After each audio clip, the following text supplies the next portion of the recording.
This chapter is intended to take the sadhana described in the last chapter to its fulfillment. This fulfillment takes place when devotion and self knowledge are combined with the effort. Devotion is also a part of the effort. Devotion and self realization are parts of the same spiritual discipline. The Vedic sage says, Vedas love him who is awake. This is a profound statement. So, sadhana leads to fulfillment, practice leads to the completion. And this fulfillment takes place when devotion and self knowledge are combined. So, knowledge comes from within because the Lord gives it. That's what we talked about. He gives the memory, He gives the knowledge, and He even gives the forgetfulness. So, in the beginning, He gives the memory of the home. In the middle, He gives the knowledge descending because of the sadhana. And at the end, you even forget everything and merge towards Him. So, this fulfillment takes place when devotion and self knowledge are combined with the effort. Bhakti is also a part of the effort. We make efforts to love in the right way because none of us know how to love. That is why we always talked about in this series, when we do not cross the heart region, our love is not pure yet because it is bound by the matter. It is still has the weight of the lust and the desires. So it is not purified. When we move forward, then we start to actually experience glimpses of real love. And when we go beyond that stage of the energy field, the subtle body field, then we are able to experience devotion when we come closer. That is why at point 9 there is utmost humility. At point 10 there is in 9 with Lord Hanuman. At 10 utmost devotion, depicting Meera's devotion. So all this happens only with the sadhana. And for that, ordinary people like us, we make efforts. And the efforts that are given by our masters is remembrance, constant remembrance. Efforts given by our Master Daji is connection. Anytime something happens, connect yourself. Bhakti and self realization are parts of the same spiritual discipline. The Vedic sages say, Vedas love him who is awake. They come to meet him. So the knowledge comes to us when we are awakened. It means that jnana, knowledge, and bhakti, devotion, come to him who is awake. Bhakti and jnana are not different from the effort. They, in fact, make the effort interesting and add flavor to it. That is why when we have certain weaknesses, we should not give up praying for them. We should not give up the sadhana. We should continue to do the point B cleansing. We should continue to do point D repentance day after day. We should continue to clean. And like how Chariji Master describes it, when you are churning butter, sometimes people lose patience and leave it. Then it's an unfinished job. Those who continue with the efforts, they reap that butter because it all happens at one moment. And all of a sudden you're surprised, oh my God, this weakness I thought that would never leave me has left me.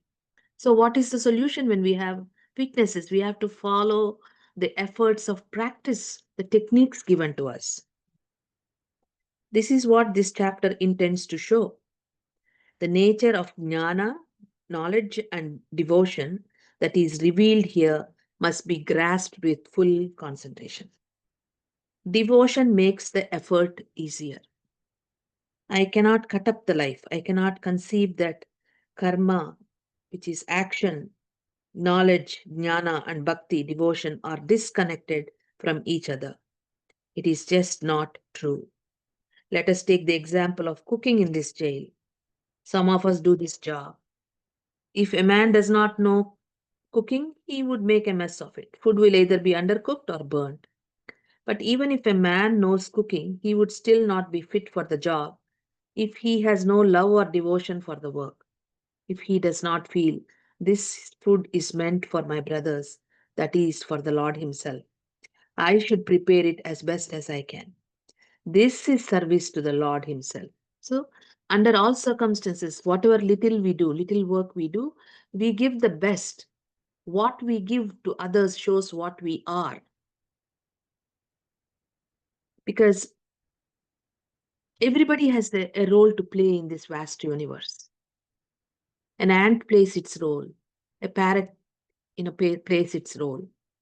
Babuji Maharaj once mentioned in his um, conversations with a Denmark Abhyasi, something came up and he talks about his son committing suicide. And the Abhyasi asked him, I mean, how could your son commit suicide? Babuji said, the thought kept coming to me, but I forgot. Because even a parakeet has its duty, and that was not my duty. That was not assigned to me by nature, not even duty. That task was not assigned to me by nature. So everybody is assigned a task. Sometimes, in when we in volunteering, we all struggle with this. Oh, that person is doing that job. I am doing this job. And that person who thinks he's doing a valuable job is struggling with ego. The person who is doing a normal cleaning job or something like that, they're feeling, oh, I am so small. And Babu Daji in his book describes, then he saw some women in the garden who were just working, and he called and gave them a sitting, and they were already all up in the high stage. So what does it matter what work we do if the result does not yield? Because that is where this swadharma comes into being, looking into the heart to see what is the task that the divine wants me to do. And if we can find that niche, then our duty will become perfect. For all I may know, I may just be a housewife, and that's probably what is my role in this life. That is fine. There's nothing wrong in it. But do the best. Give your best as a housewife.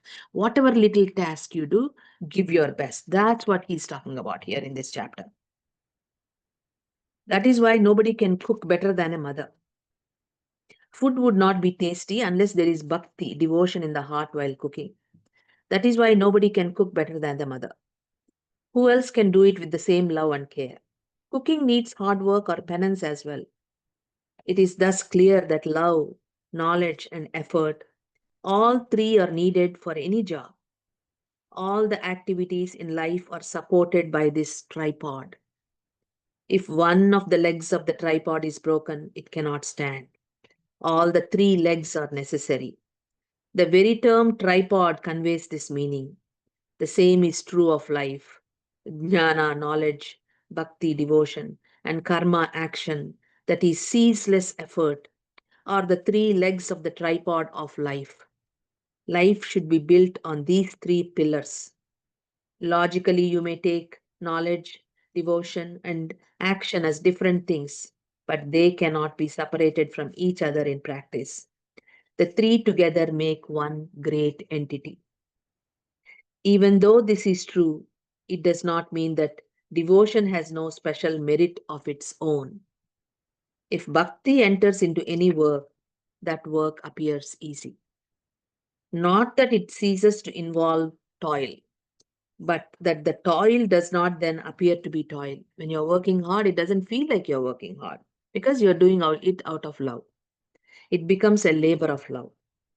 To say that the way of devotion is easy means that work does not appear burdensome because of devotion. Work loses its strenuousness. No matter how much work we do, we feel as if we have done nothing. Jesus has said that when you fast, your face should appear cheerful. But thou, when thou fastest, anoint thine head and wash thy face, that thou appear not unto men to fast. In short, we should be so full of devotion that we do not feel any hardship. We talk of patriots walking smilingly to the gallows. Sudanva was smiling in the cauldron of boiling oil, chanting God's name. It means that to such persons, even the most terrible tribulations did not appear to be so because of devotion. It is not difficult to row a boat in a river, but how difficult it would be to drag it over rocky land. The boat of our life should also have the water of devotion beneath it, so that we could sail happily. If there is rocky and even uneven terrain, then it should be extremely difficult to drag the boat of life. Devotion, like water, makes easy the voyage of our life. Bhakti makes sadhana easy. But without self knowledge, there is no hope of going beyond the three gunas permanently. This self knowledge is about self awareness, introspection, examining our life. How could then one have self knowledge?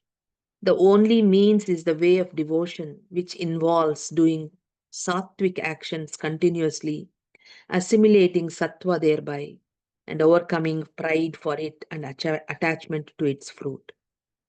Only by continuous unremitting efforts on these lines one can reach the goal of self realization. Till then, efforts should never be given up. This is a matter for the greatest endeavor. It is not child's play. So that is why Daji says it takes lot of efforts to become effortless. It takes lot of practice of meditation for meditation to become automatic, natural. This is a matter for the greatest endeavor. It is not child's play. It is not something that can be taken casually. Spiritual quest demands that one does not allow despair to creep in and slacken the efforts even for a single moment. There is no other alternative. The seeker does sometimes gets exhausted and exclaims wearily, "Oh God, how long should I continue to be engaged in penance and self control for you?" This happens to all of us. Because I shared once when we read Lalaji Maharaj's autobiography, he was giving a particular technique of meditation. And he says, begin the meditation that he sees everything, he knows everything, he listens to everyone. Because Kabir said that the Lord listens to even the jingle of the ants' feet. Because why are they telling us to do that? Because we don't believe in it. So we have to reaffirm ourselves. Because a lot of times we feel like Master is not hearing us. But if the Master's consciousness is encompassing the entire universe, how can he not know what we are, or what we are saying, or what we are thinking, what we are feeling? But he will know when we connect ourselves. So writing in the diary is one way of effort. So we know he can hear you. At least for you, it is a satisfaction. Because at least you are verbalizing, focusing your thought, writing it down in your diary. Because once for a few months I stopped writing my diary because I was so upset. And then I saw one of Master's associate in my dream. And he's saying, Akka, Master is looking for your diary. I woke up. It's like he even knows I'm not writing my diary. And I woke up and I said, why does he need my diary? Because he saw that I was stuck in a particular, he did something to me and I was shattered. And he saw I was stuck. He like a doctor, he goes back to look at his previous notes. Where is this girl? What's happening with her? So the masters never forget anybody because you are a part of us, him. You are part of the master. So, oh God, how long should I continue to be engaged in penance and self control for you? But such utterances should not be given much importance. Penance and self restraint should become so ingrained that they become our very nature. It is unbecoming in the path of devotion to ask, how long am I to continue sadhana? Bhakti will never allow impatience and despair to arise. This chapter has put forth an extremely noble thought in order that one does not get tired and experiences ever increasing joy and enthusiasm in devotion. We will stop here and continue. It's a very nice chapter. We are reading from chapter 15, the integral yoga, seeing the Lord everywhere, and we stopped at page 310. We will now meditate.